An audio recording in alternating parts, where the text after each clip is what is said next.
Ladles and jelly spoons, welcome back to Badgerworks. Today, this. Oh, there we go. This is a building, as you can see. This is another one from the City of Tarok collection from Black Scrolls Games. This is the bakery, and as you can see, this one has a thatched roof. So I thought I would paint this for my daughter, and while I was painting it, we can just talk about stuff. So let's get on with it. Right, so yes, this one has a thatched roof, as I said, and so we're going to use the same sort of colour palette as before, but with a few minor differences. So I'm going to start by giving it a coat of, or not a coat, I'm going to a really heavy dry brush with this burnt umber, and then we're going to use the raw sienna and the yellow ochre, but it'll get a lot more of these to make it look more, you know, like thatch. So let's make a start. Right, this is a polystyrene plate used as a palette. This is one of the early learning centre brushes, but they're great for doing like big areas like this. So let's get into it.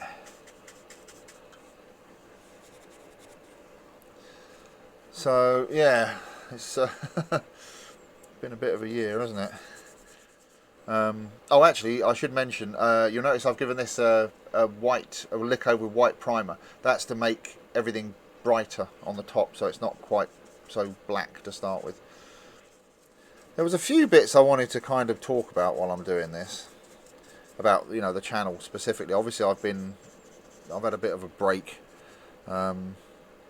For one reason or another. I actually had some work, which was nice. After almost a year with nothing, I finally picked up some work in the run up to Christmas, which was useful. It wasn't a huge amount. It was certainly nothing like what I would normally be doing at that time of year, but it was a lot better than the absolute nothing I'd had since February. So yeah, it never hurts to get a bit of keep a positive outlook if one can. But I was going to talk about some of the things that I'm going to be doing with the channel as we go forwards. Not that we can go in any other direction. That's always a strange phrase, isn't it? Going forwards, or whatever way are we going to go backwards. But obviously we're going to try and keep the focus on modelling, and then, you know, covering other bits and pieces as and when appropriate. And I have got some projects on the go that I think you're going to like. I'm not going to go into any more detail than that because I don't want to spoil it. But it's the problem that I had was for a lot of it, as well as like doing other work and bits and pieces, was I basically kind of lost my mojo a little bit. And I'm sure any of you that, well, with any hobby, it's one of those things that happens from time to time. You just you can't get into anything, can't get to grips with anything. So that was the real problem. And it's one of these things that the last thing you want to do, if you haven't got the you know if your mind's not in the right place and you try and just like muddle on and do it anyway, then 9 times out of 10 all you'll do is just ruin it. So I tend to find it in those situations it's easier just to kind of step back and either try and find something else to do, or you know, do something entirely different. And the problem that I had was that I was struggling to to do anything for a while. But yeah, as I say, it's one of those things. But as I say, I've started a couple of projects that sort of piqued my interest. So hopefully we should be back to something like business as usual to a certain extent. And one thing I will say actually on with on the whole subject of the pandemic and whatnot is I've had some lovely messages from people saying how much they've enjoyed watching my videos and how it's sort of helped them get through it, which I thought was a very nice thing to say. So thank you and you're welcome. You know, it's always nice to be able to do something for other people, even if it's just giving them something to take their mind off it for an hour. Right, so you can see what I'm doing there. Let me get on and do the rest of this roof, and then we'll come back and start on the next colour. So that's the top done. It's not perfect, but we're going to put a wash over it later, so it should be alright. So what I'm going to do now is move on to the raw sienna, and we'll give that a go. Basically the same process, just give it a good dry brush all over, just to start picking out some of those highlights. It was quite funny actually, while I was doing the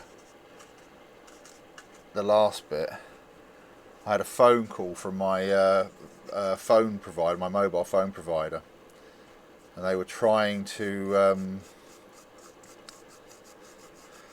get me to upgrade my phone, and I must admit I was interested until they told me the price, and that put the mockers on that.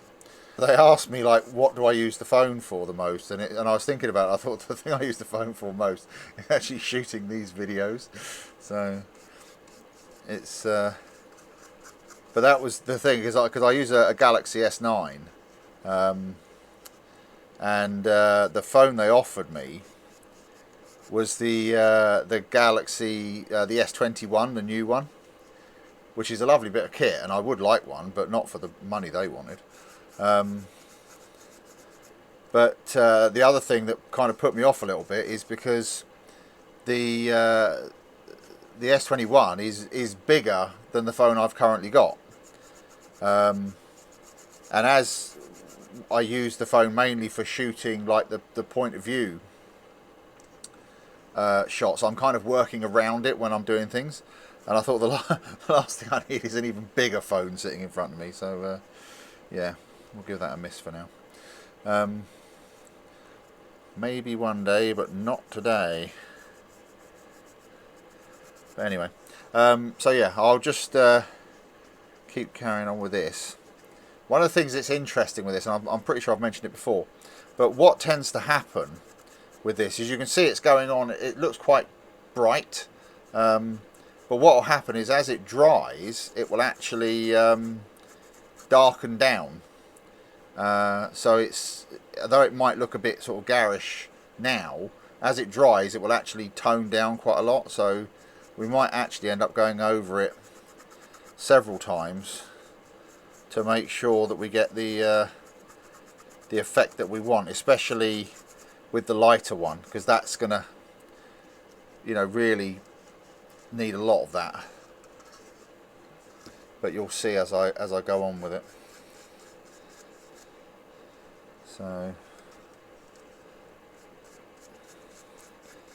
but you see, it's like with this now, I'm barely even having to use the cloth to wipe the brush. It's just a case of putting it on straight from the palette and giving it a good going over, as it were.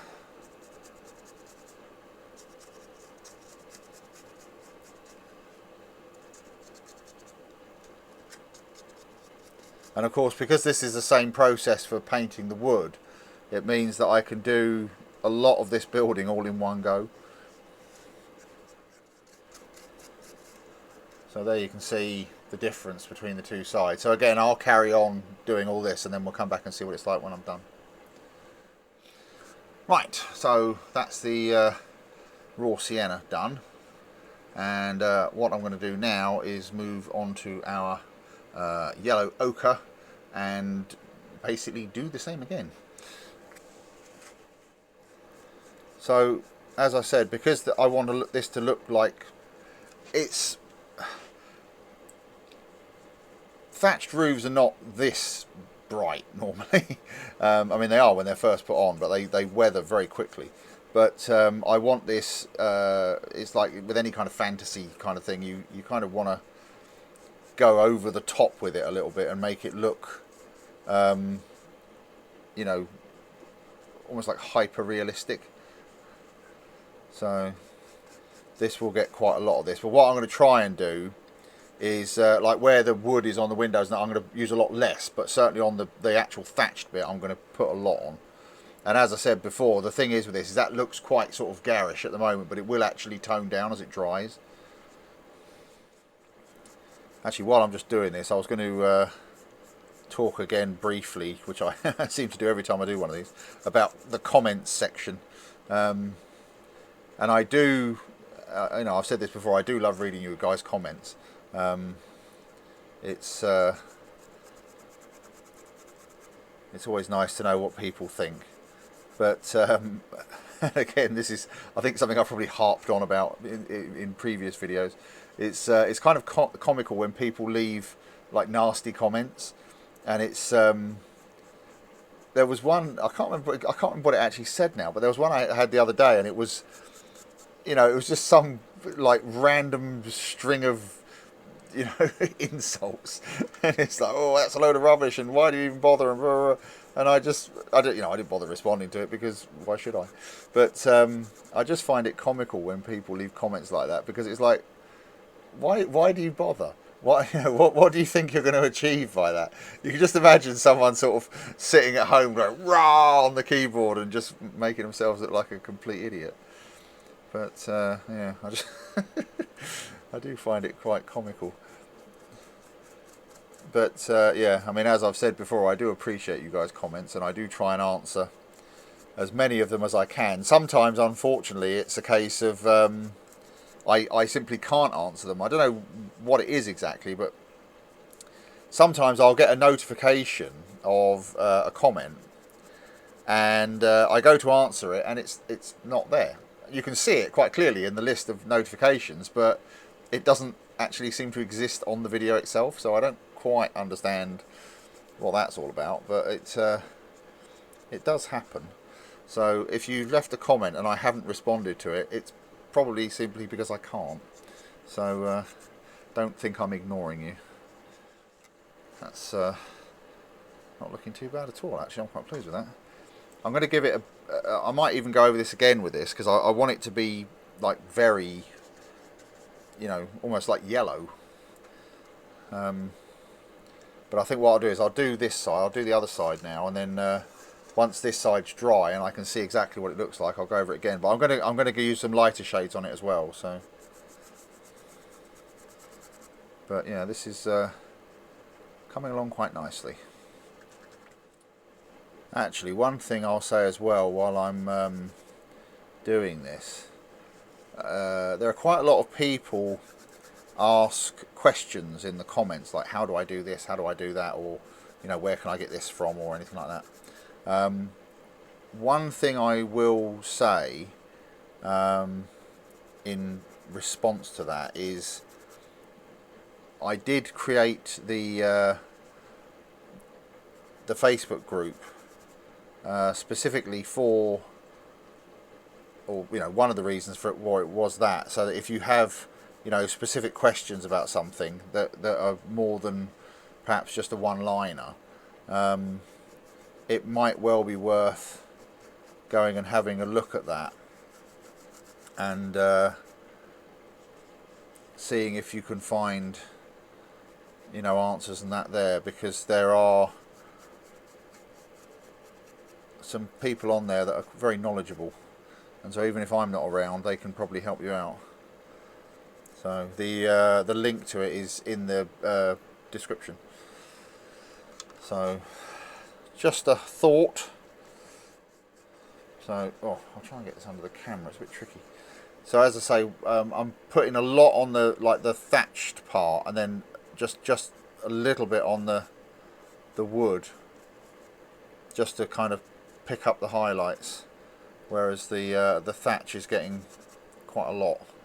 So, because what I don't want to do is I don't want it to turn into, like, you know, like monolithic and just look like a big blob of yellow. So what I'll do is I'll leave this to dry, and as I say, I might give it another coat or two, but I'll when we come back, I'll give you an update on like how many coats I put on. Right, so before we go on to the last stages of highlighting, I'm going to go over the walls with the this XF55 deck tan, just to do like the plaster areas and whatnot. Right, start. What I'm going to do here is like there's plaster between the well, rocks, so I'll do that first, and then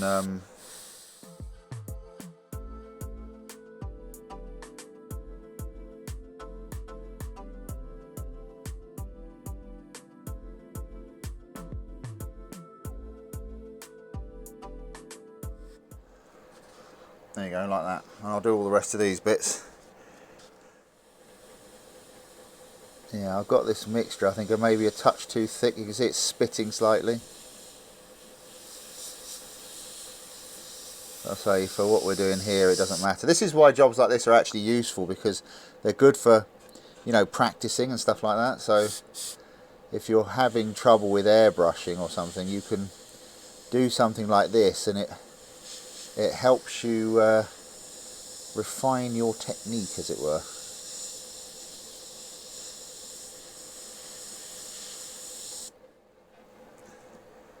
I'll do the same thing with the base here as well.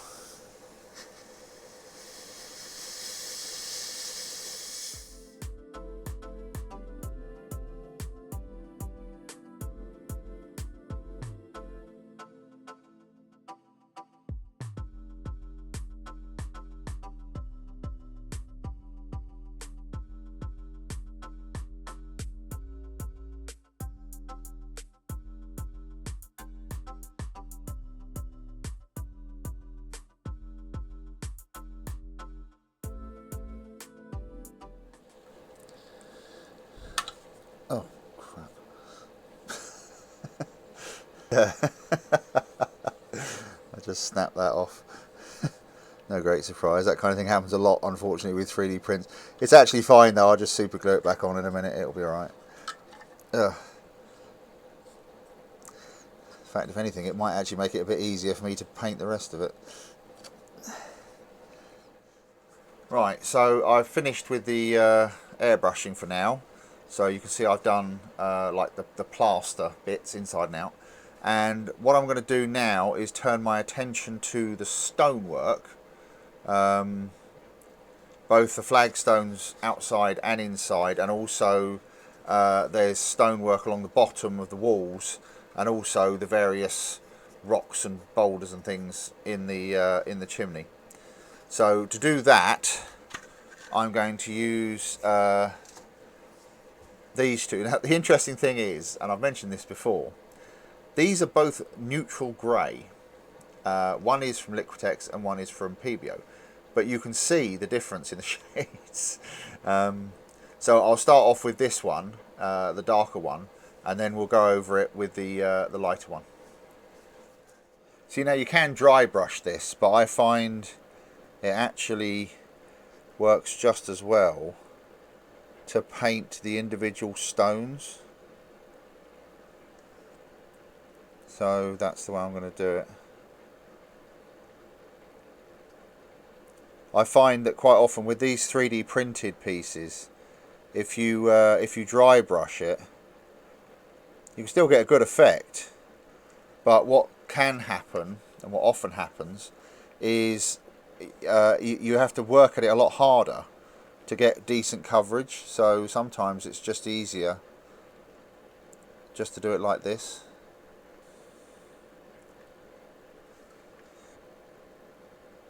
And I'm putting this on fairly thick as well, because you know, it's one of those things, it's easier to just cover it in one coat than it is to have to keep going back over it again and again. So this stuff dries pretty fast, especially if you put the hairdryer on it. So I will get on and do these, and I'll check in with you periodically. So I've got all the rocks, all the the stone parts done, and what I've done is I've just made a wash with the same grey, and I've added a tiny bit of burnt umber to it, and I'm now just using that to wash over the floor, just to kind of unify it all, pull it all together. So I'll put this on, and what I'm also going to do is I'll do a very light yellow wash around the edges of the plastered bits to make it look a bit kind of fly blown, and then we'll have to leave that to dry for a bit. We'll put the hairdryer on it for a while. So as you can see, this is doing a nice job of kind of pulling everything together and making it look a bit more uniform, rather than, or just soften up the edges a bit, you know.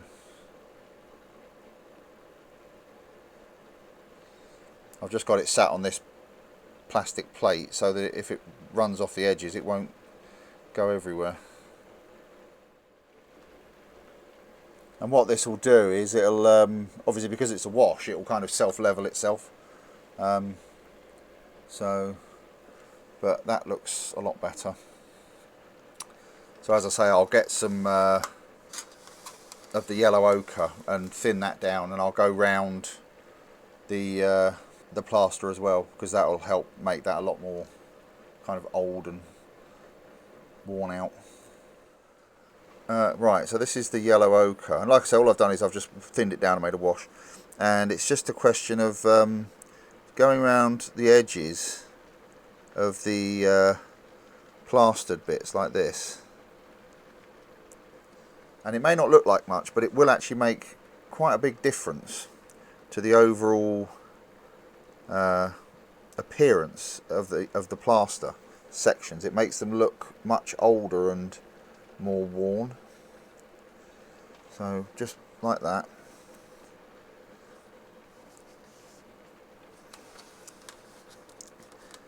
And yeah, just go all the way around, inside and out.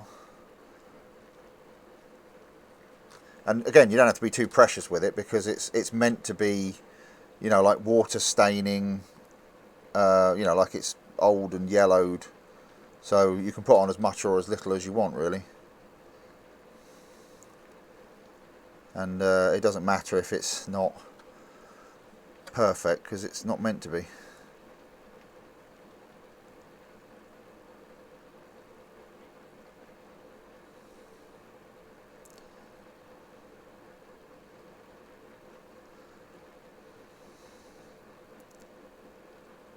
Just add in a couple of streaks as well, just for a bit of variety, because I can. And the other thing is, of course, it may look a bit sort of fierce to start with, but it will actually soak into the layers below and kind of soften it up a lot. So don't worry about it. If you put it on and you think, oh my god, that's way too yellow, it will actually mellow out.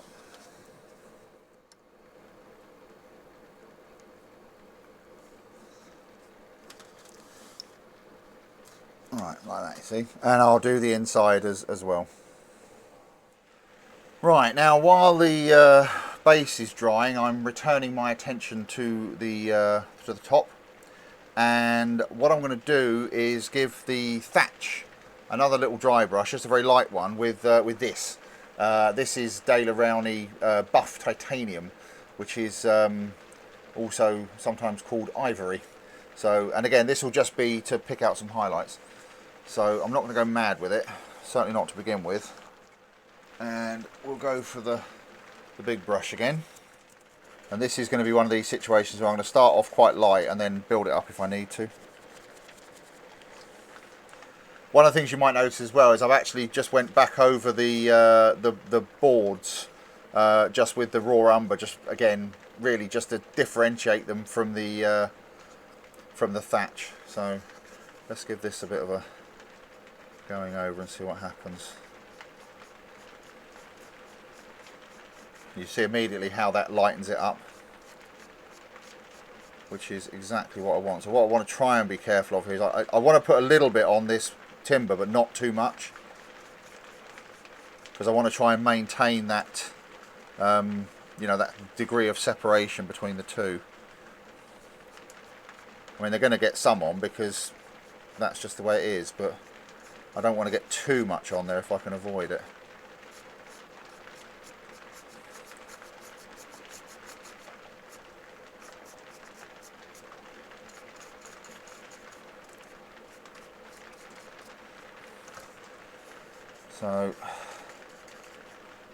So hopefully you can see what a difference that's made already.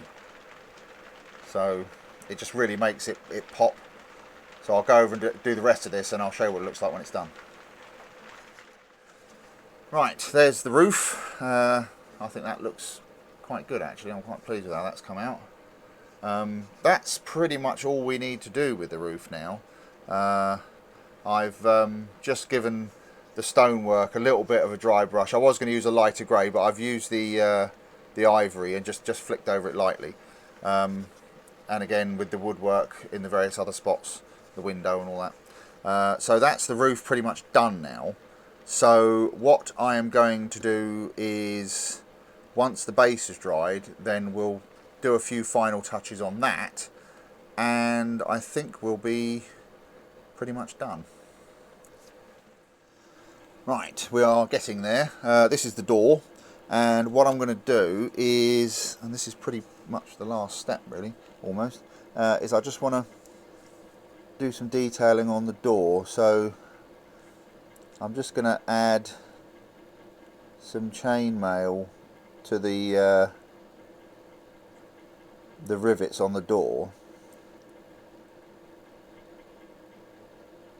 just to bring them out a little bit. And then I'll probably put like a black wash over them, just to tone them down a bit.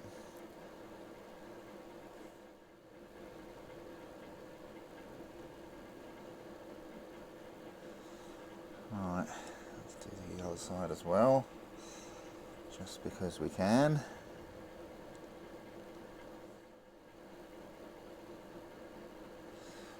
There we go. Right, so this is the armour wash, and it's just basically a very dark wash, but it's just good for going over silver like this and making it look more like black iron, if you know what I mean.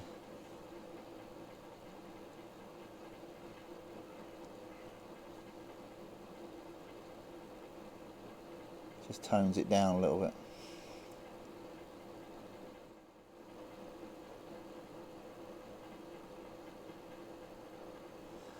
There we go.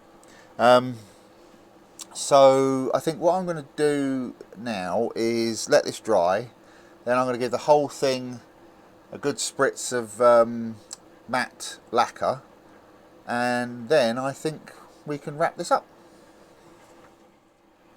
One thing I just wanted to touch on briefly before I finish is the fireplace. I don't know whether you can see that, but you can see there's a big hole in the fireplace, and that is for this.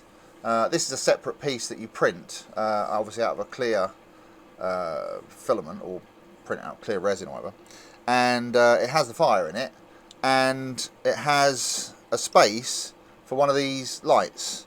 Now these are balloon lights. And it's basically a little plastic ball with an LED in it and a couple of batteries, and when you pull the plastic tag out, the LED lights up and lights up the fire. And basically what it does is there's a hole in the bottom there, and you just drop that over like that, and there's your fireplace, you see. So yeah, I just thought I'd show you that before we finish. So yes, I think we're pretty much done with this. Let's wrap it up. And here is our finished article. Once again, I'm very pleased with how this has come out. These models from Black Scrolls Games are very good.